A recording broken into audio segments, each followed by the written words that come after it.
tahu juga ya, agar makin semangat lagi. 70 ciri jika di dalam diri seseorang itu ada setan.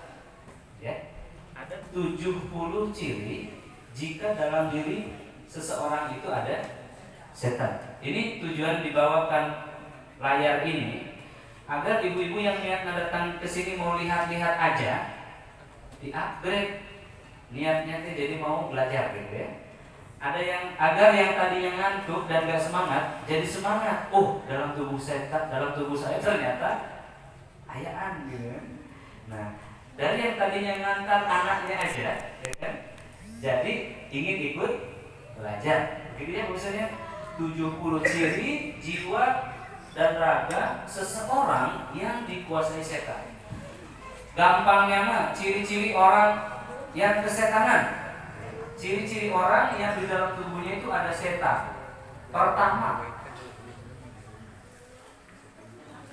ada emosi yang berlebihan. Suka marah-marah terus.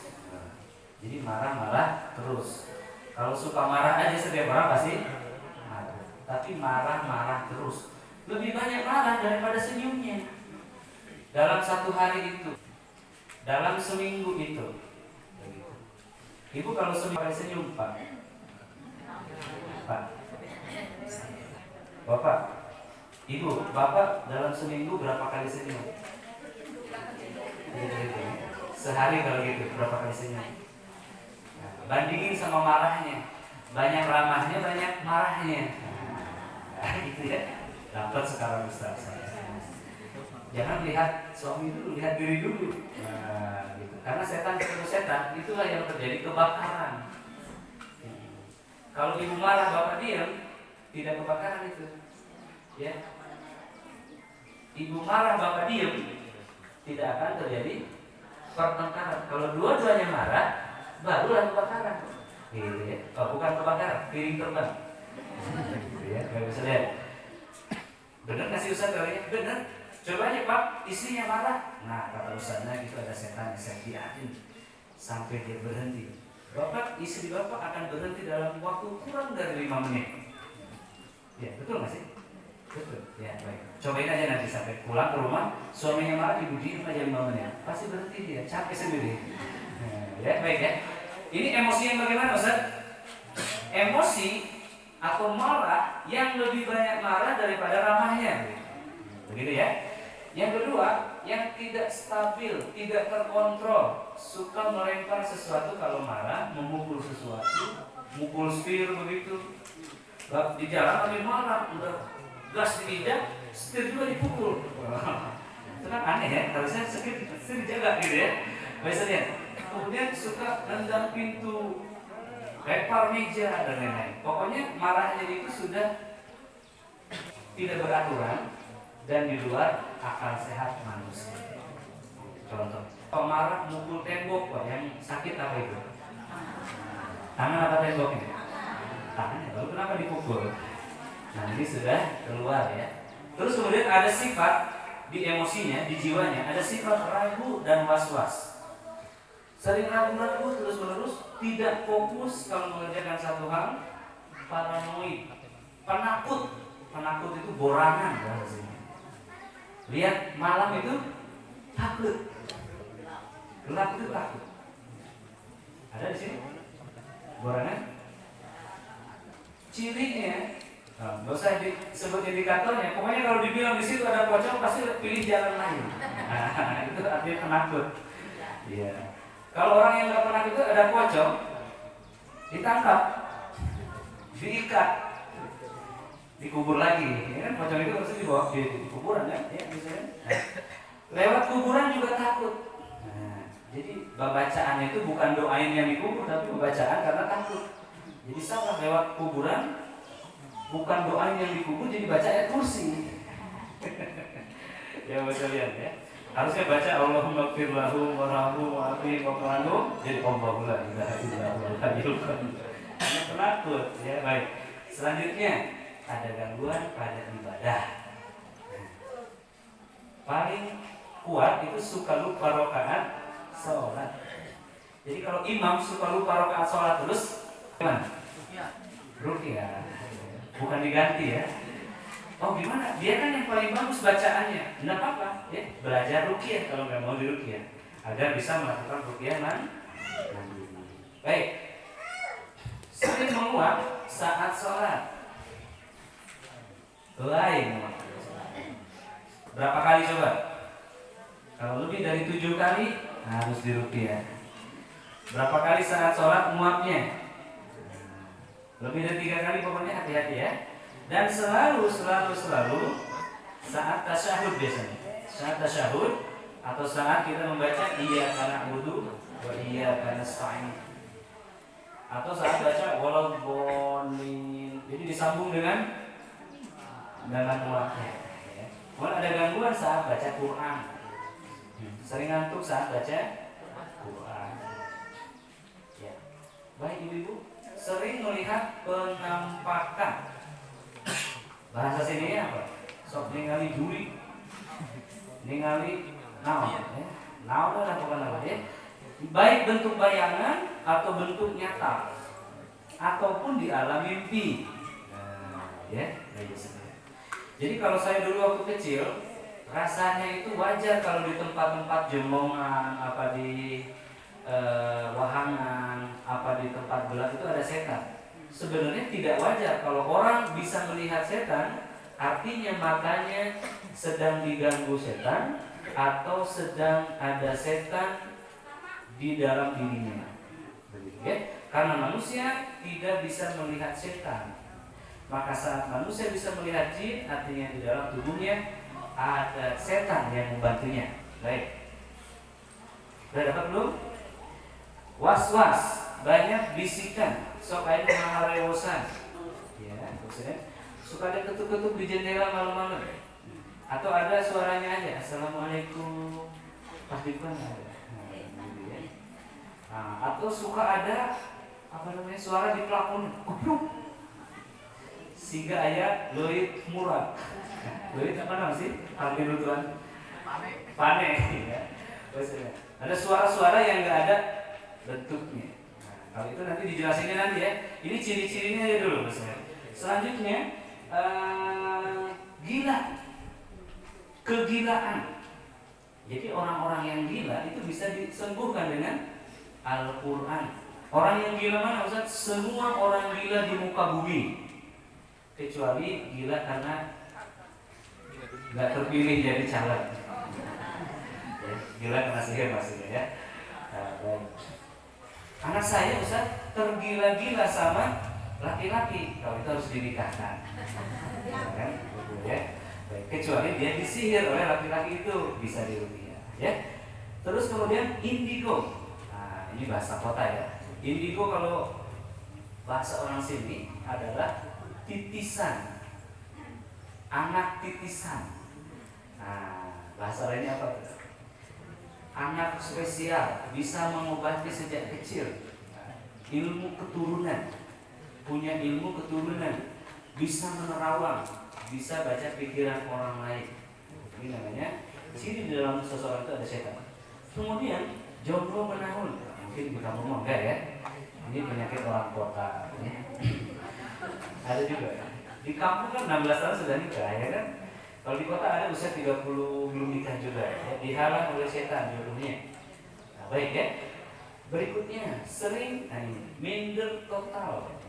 Jadi ada yang pemalu, ada yang pemalu total itu. Ya, ya. Kemudian banyak ya. Berikutnya gangguan pada tubuhnya ibu-ibu. Nah ini perhatian. Ada penyakit jantung. Ya orang bahasa orang sini mungkin hampek, sesek, asma, bengek. Nah, saya dulu 15 tahun punya penyakit ini. Dulu ya, udah sembuh alhamdulillah ya.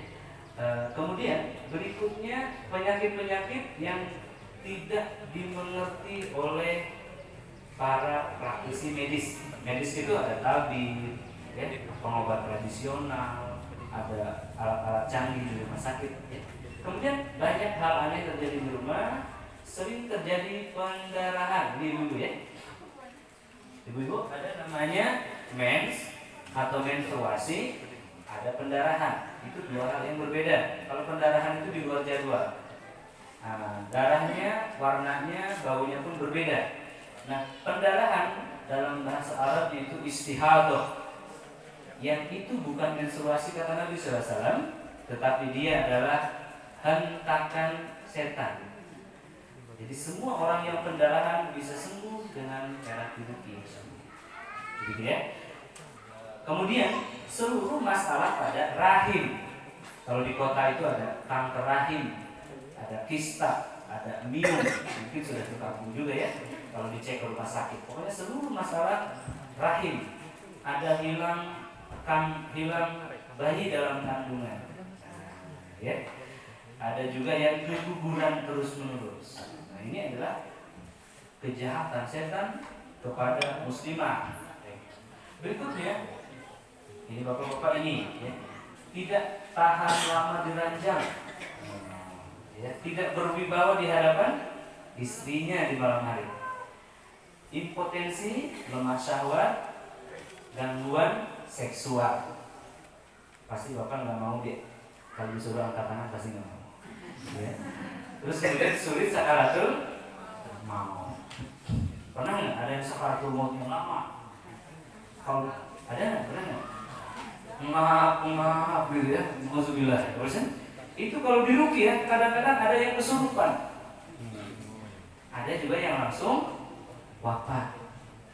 Malah saya sering dipanggil, Ustaz, ini sudah lama kesurupannya, tolong diruqyah. Jadi seolah-olah habis diruqyah mati begitu, agar cepat mati. Padahal bukan.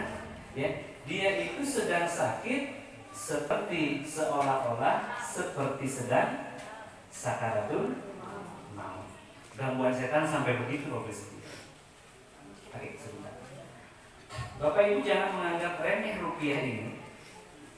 Karena kalau ciri-ciri ini ada, meski Anda tidak sakit berat, sakit parah, setan akan mendatangi kita saat kita sakaratul maut. Bahaya itu, ya, jadi rugi kan. Baik, misalnya gangguan di malam hari, susah tidur malam harinya dan susah bangun di pagi hari.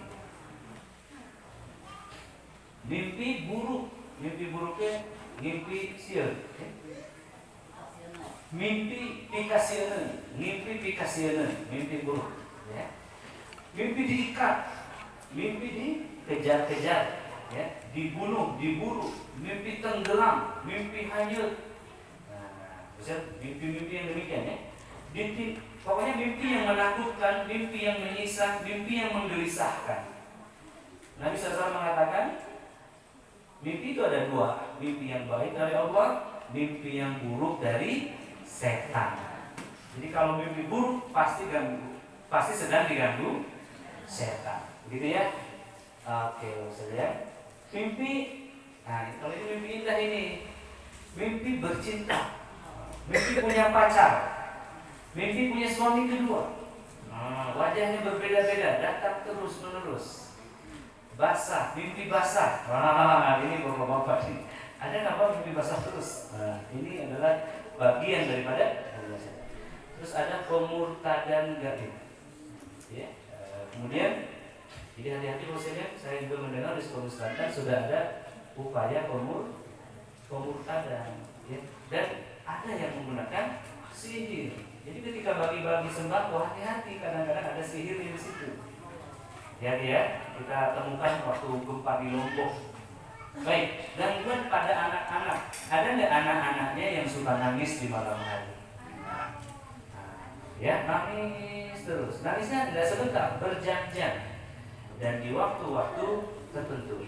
Itu dia sedang diganggu setan. Tiba-tiba terkejut, dia ketakutan. Panas yang terus-menerus. Ya. Ini adalah ciri-ciri anak yang dikuasai setan. Selesai. Ada yang mau bertanya nggak? Mana Pak Cik?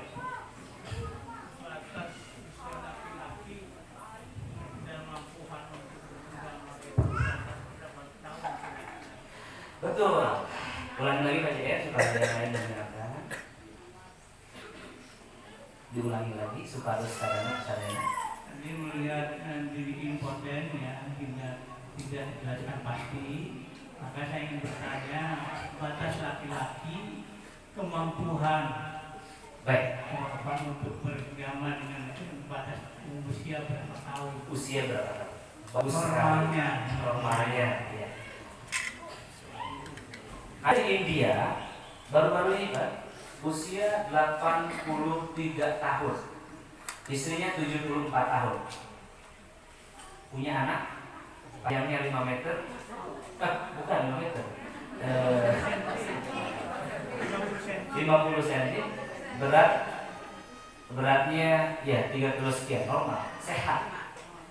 Laki-laki usia 83, istrinya 74. Nabi Zakaria itu usia 90, ya. Jadi bapak-bapak di sini masih mampu semua ini, gitu.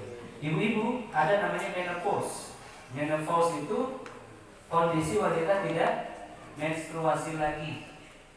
Saya sering menemukan di bawah usia 50 sudah menopause, ketika diruqyah setannya keluar, dia menstruasi lagi. Catatan ya, catatan ibu-ibu di bawah 60 yang sudah menopause, coba rajin-rajinlah terapi ruqyah atau ruqyah mandiri, mudah-mudahan menstruasi lagi dan punya anak lagi.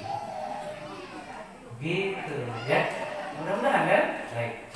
Terus Pak JR, ada perbedaan antara gangguan jin atau gangguan sihir. Ini akan dibahas habis dulu lah mudah-mudahan ya.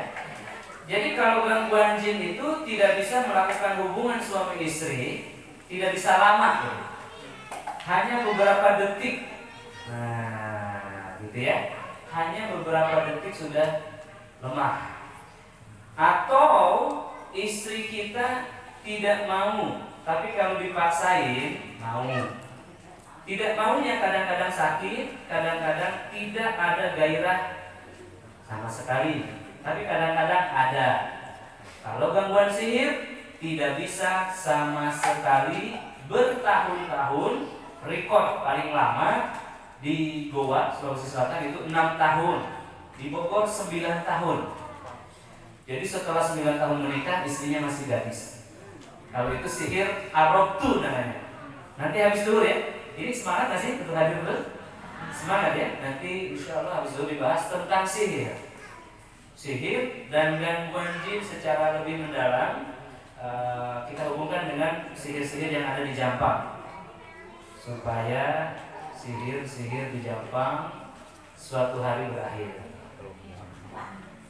Kalau dia istri yang seperti tadi kan tidak mau melayani, baik. Atau juga kita laki-laki kurang kemampuan, praktek ruqyahnya gimana? Ya, baik Pak. Baik Pak. Lalu ruqyahnya bagaimana Ustaz dengan kondisi seperti itu? Ada khusus. Makanya insya Allah saya harap sih dalam 1-2 tahun ya materinya akan tuntas semuanya. Insya Allah ya. Saya 1 tahun itu hanya ada 12 pertemuan. Materi ini baru akan tuntas kalau setiap minggu 48 pertemuan baru akan tuntas. Tapi kita nuntut Pak ya, kita satu-satu. Obatnya bagaimana Ustaz untuk yang punya masalah gangguan suami istri? Baik. Pertama, ambil 2 gelas air hangat agak panas. Air hangat agak panas. Jadi enggak mendidih ya. Air agak panas begitu.